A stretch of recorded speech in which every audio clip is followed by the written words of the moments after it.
Olá, meus amigos do canal. Nesse vídeo, nós vamos conversar um pouco sobre a confissão espontânea.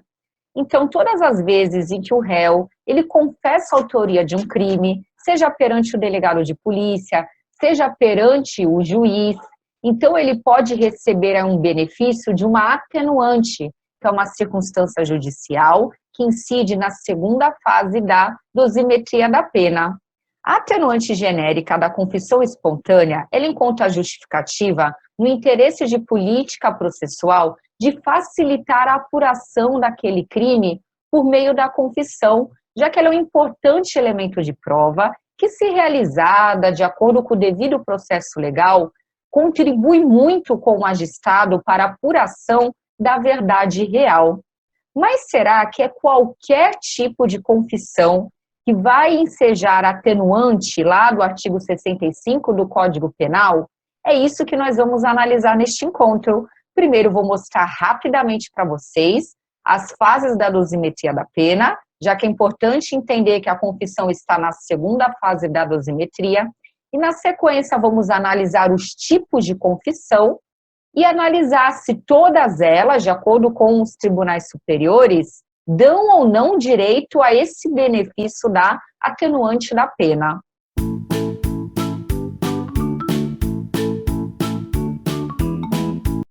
Então, o juiz, quando ele for aplicar uma pena privativa de liberdade, ele deve seguir um sistema trifásico. Então, são 3 fases aí da dosimetria da pena. Na primeira fase, vai considerar aquelas circunstâncias judiciais que estão previstas no artigo 59 do Código Penal. Então, em primeiro lugar, teremos o que? A pena base, que vai partir de uma pena simples, prevista lá para aquele crime, ou então de uma pena qualificada, quando considera qualificadoras. Depois temos a segunda fase da dosimetria da pena, em que o juiz vai analisar as atenuantes e as agravantes para encontrar a pena intermediária. E é aqui, nessa segunda fase da dosimetria da pena, que será analisado se o réu tem ou não direito atenuante da confissão espontânea.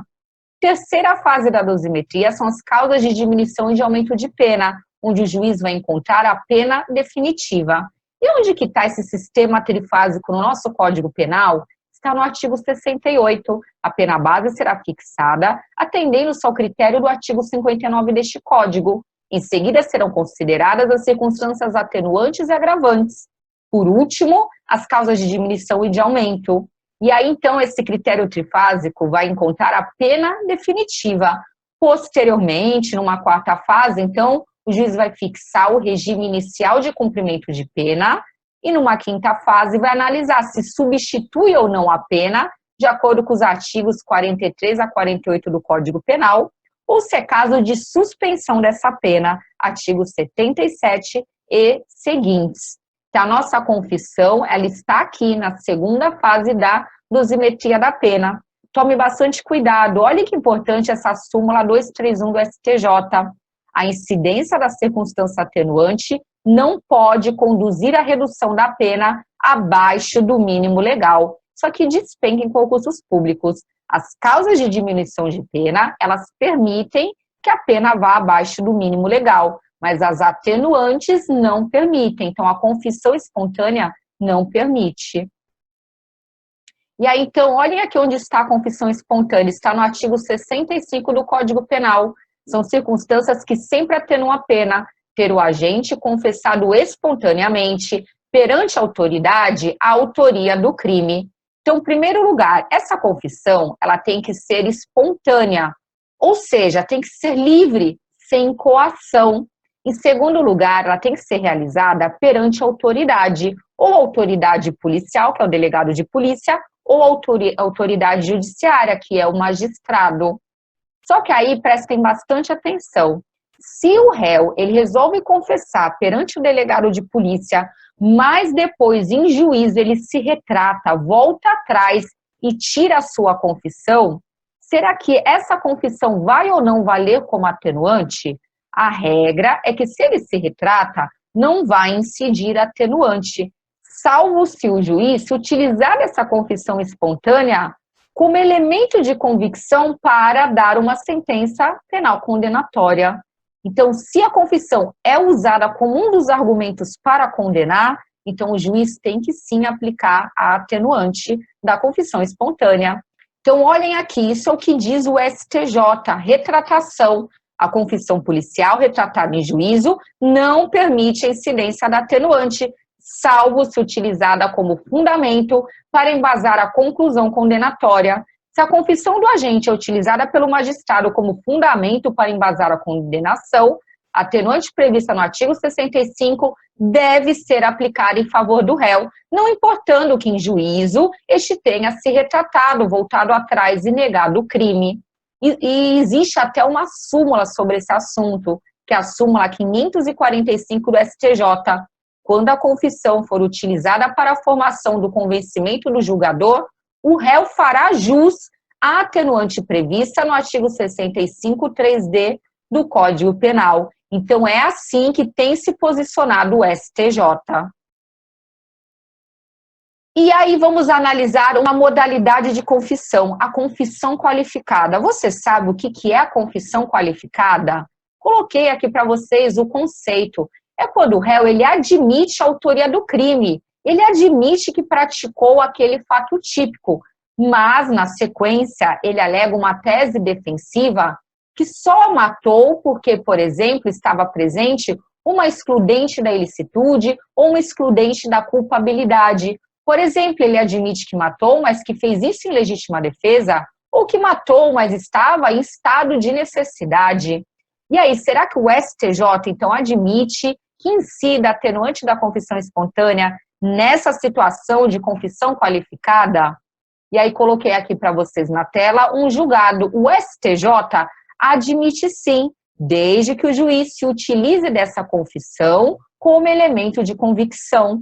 Olhem aqui, a confissão qualificada, aquela na qual o agente agrega teses defensivas, discriminantes ou exculpantes, quando efetivamente utilizadas como elemento de convicção, enseja a aplicação da atenuante prevista na linha D do inciso 3 do artigo 65 do Código Penal. Esse julgado é de 2014. Mas tome bastante cuidado, porque o STF tem precedente em sentido contrário.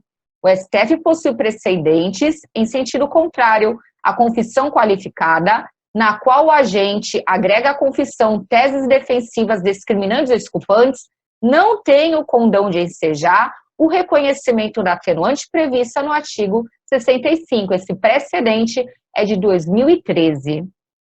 Vamos agora olhar a confissão parcial, que é quando o réu confessa apenas de forma parcial os fatos que foram narrados na denúncia. Então, olhem aqui um precedente de 2015 do STJ. O fato de o denunciado por furto qualificado pelo rompimento de obstáculo ter confessado a subtração do bem, apesar de ter negado o arrombamento, é circunstância suficiente para incidência da atenuante da confissão espontânea.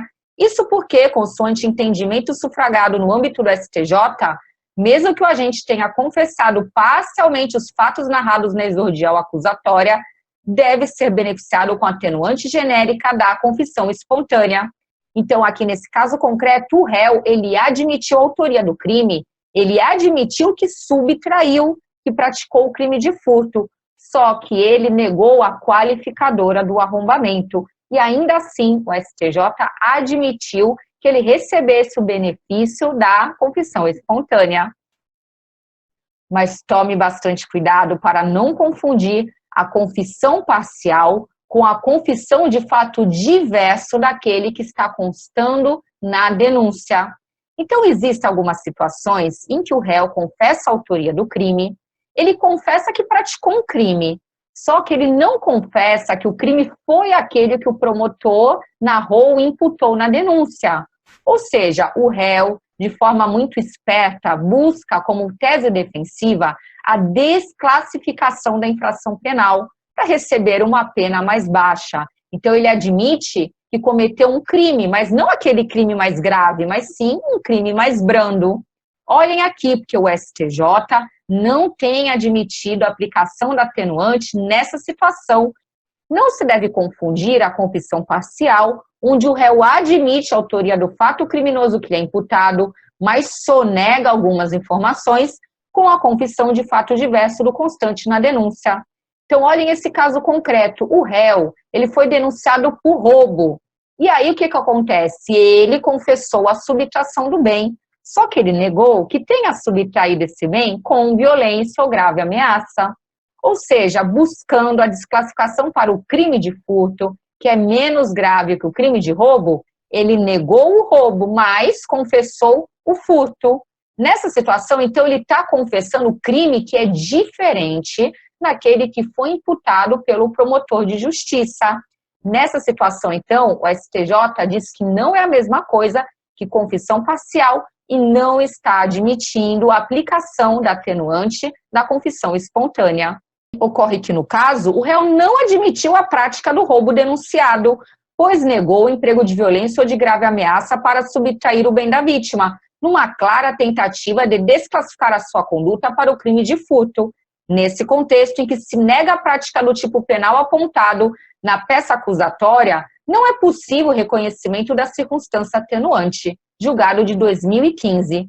Em outro caso concreto, analisado pelo STJ, o réu ele foi denunciado pelo promotor de justiça pelo crime de tráfico de drogas, artigo 33 da Lei de Drogas. E aí, buscando uma desclassificação desse crime, ele confessou a autoria do fato, mas ele disse que ele não estava traficando. Ele confessou a prática do crime do artigo 28 da Lei de Drogas, que nem tem pena privativa de liberdade. Ou seja, ele confessou que portava droga, mas não para traficar, mas sim para consumo pessoal. E o STJ não admitiu que isso fosse reconhecido como um atenuante da confissão espontânea. E mais do que isso, prestem bastante atenção, o STJ criou uma súmula que é novíssima. Ela é de 2019, é a súmula 630. A incidência da atenuante da confissão espontânea no crime de tráfico ilícito de entorpecentes exige o reconhecimento da traficância pelo acusado, não bastando a mera admissão da posse ou propriedade para uso próprio. Então, preste atenção que essa súmula, com certeza, vai despencar nos próximos concursos. Então, resumindo o que dissemos até agora, o juiz poderá utilizar a confissão parcial, a confissão qualificada ou até a confissão com retratação posterior para, em conjunto com outras provas, condenar o réu. A orientação dessa corte é pela irrelevância de ser a confissão parcial ou total, condicionada ou irrestrita, com ou sem retratação posterior, devendo incidir a atenuante do artigo 65 do Código Penal, desde que utilizada como fundamento para a condenação. Nos termos da jurisprudência do STJ, se a confissão do réu, ainda que parcial ou qualificada, for utilizada pelo magistrado para fundamentar a condenação, deve sim incidir a respectiva atenuante, julgado relativamente recente, de 2015. Para finalizar esse encontro, pergunto a vocês, é possível a compensação da atenuante da confissão espontânea com a agravante da reincidência? O STJ está admitindo essa compensação? E a resposta é que sim, o STJ tem admitido, mas tem uma exceção. Olhem aqui, a terceira sessão do STJ afirmou o entendimento de que a atenuante da confissão espontânea pode ser compensada com a agravante da reincidência, mas tome bastante cuidado se o réu for multireincidente. Destaquei para vocês em vermelho. No entanto, tratando-se de réu multireincidente, promover essa compensação implicaria ofensa aos princípios da individualização da pena e da proporcionalidade. Isso porque a multireincidência exige maior reprovação do que aquela conduta perpetrada por quem ostenta a condição de reincidente por força apenas de um único evento isolado em sua vida. Então, tratando-se de réu multireincidente, não é possível promover a compensação entre a atenuante da confissão espontânea e a agravante da reincidência. Então, nesse encontro, o objetivo foi aprofundar os estudos sobre a confissão espontânea. Tudo isso que eu expliquei aqui para vocês caiu numa questão do Ministério Público de Roraima, em 2017, em que a banca foi a CESP. A CESP adora cobrar conhecimento de informativos e de súmulas. Então, estude bastante confissão, porque isso vai te ajudar tanto em provas objetivas, como também para quem aí está pretendendo o cargo de juiz de direito, também é importante entender para uma eventual segunda fase, para que você saiba se aplica ou não aplica a atenuante da confissão. Então, bons estudos, não se esqueça de se inscrever no canal para acompanhar aí as próximas publicações. E a gente se encontra em breve no próximo vídeo.